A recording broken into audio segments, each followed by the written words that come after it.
Instagram, Facebook, YouTube. At least something for come from Coach Sheldon.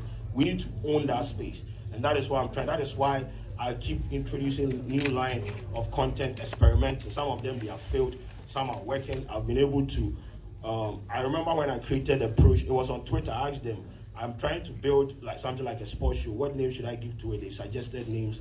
Then the next day, we were like creating content. People do analysis and everything on the TVs and the other platform.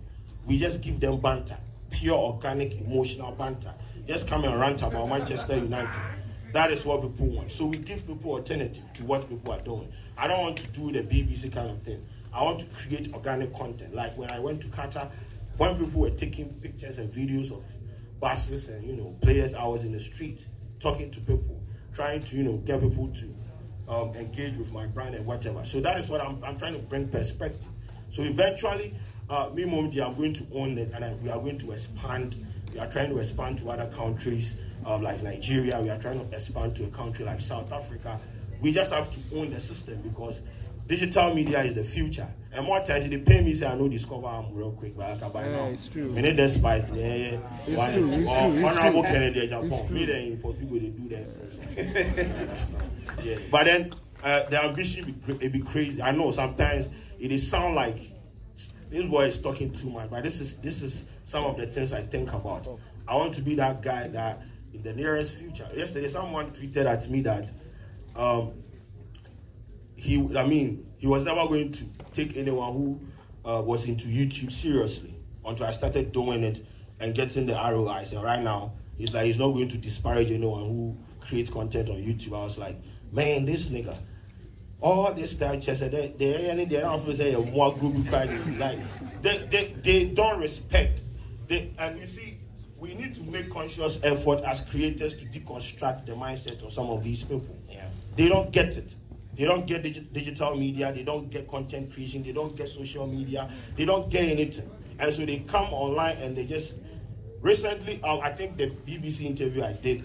They showed how much I was earning in a month, and people were like, "Oh, okay, let me go and quit my 9 to 7." Bro, you are late.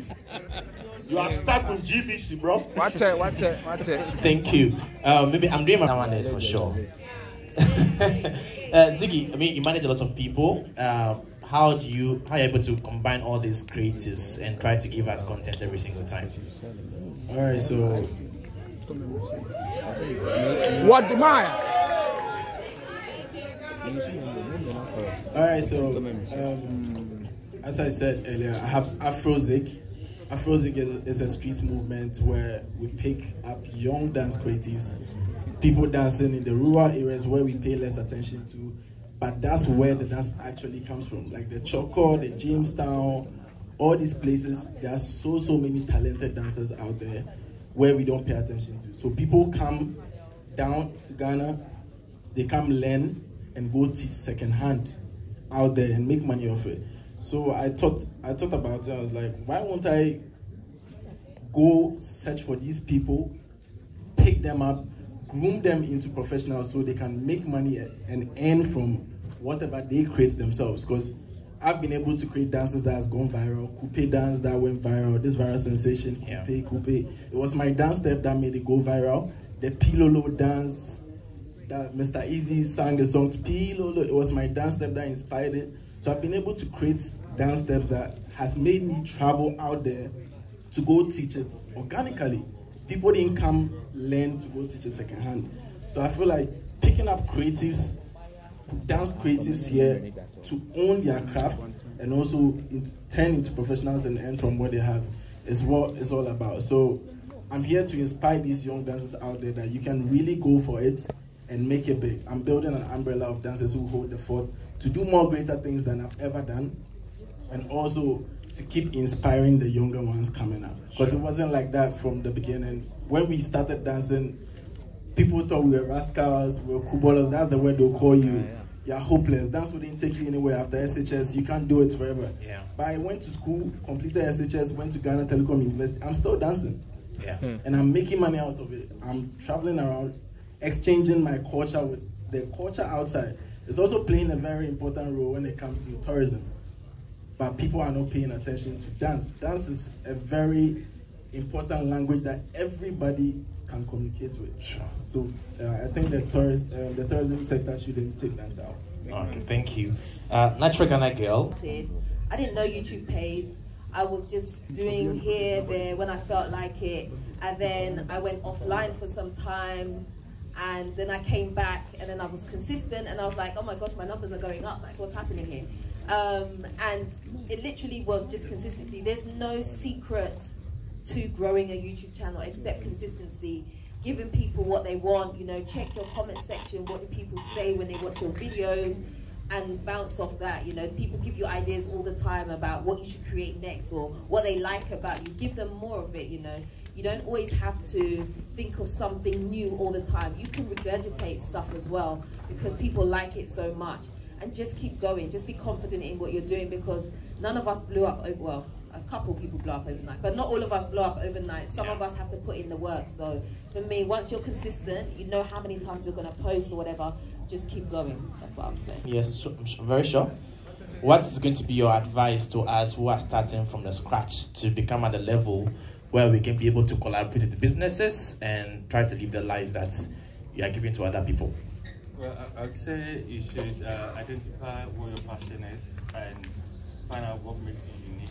And so when you branch out to do whatever form of content creation on whatever form of platform, people see that authenticity and the value you're bringing into the ecosystem. So you should also observe people that you think are excelling in the space you want to be, and watch from afar what they're doing. If you get the opportunity to interact with them, find out how you can improve also. So yeah, find that passion, be consistent, never give up. Find alternative ways of doing it. You try, you fail, you come up with something new, and don't think about getting rich quick or getting 1 million subscribers or followers within a month. It's a process, and you have to work hard at it.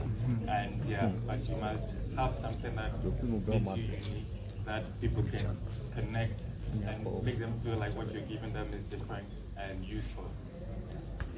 This man has been appreciated enough, but we are feeding off, or we are eating off something that he created. So, yes, it's true. I mean, Deborah. I feel like, well, me, I really like him at that. But I mean, Deborah created something way back that we didn't know about it. We had no idea it was going to be big like this. And he believed in that hustle. And at this point, he has created something that a lot of people, if you are in Ghana and you are into content creation, you might have picked something from Deborah. He did that.